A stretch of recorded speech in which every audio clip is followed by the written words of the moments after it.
મિલકતના હિસાબ અને નોકરીની તકરારમાં મોટા ભાઈએ કરી નાના ભાઈની હત્યા મોડાસામાં સોમવારે રાત્રે પુરુષોત્તમનગર સોસાયટીમાં રહેતા રોહિત રાઠોડને મોટા ભાઈ યોગેશ રાઠોડ સાથે મિલકતના હિસાબ અને નોકરી બાબતે ઝઘડો થયો હતો. ઉગ્ર બોલાચાલીથી શરૂ થયેલ આ ઝઘડો પળવારમાં જ હત્યામાં ફેરવાઈ ગયો.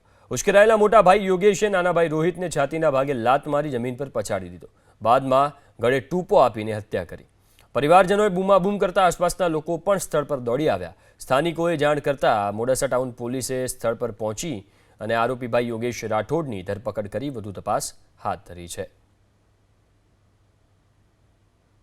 પુરુષોત્તમનગર સોસાયટીમાં રહેતા રોહિતભાઈ ઈશ્વરભાઈ રાઠોડ એમને એમના મોટા ભાઈ છે યોગેશ ઈશ્વરભાઈ રાઠોડના હોય નોકરી બાબતે અને મિલકતના હિસાબ બાબતે એમની સાથે બોલાચાલી કરેલી અને છાતી ઉપર લાત મારેલી અને એનું ગળું દબાવી દીધેલું અને જેના કારણે રોહિતભાઈનું મૃત્યુ થયેલ છે.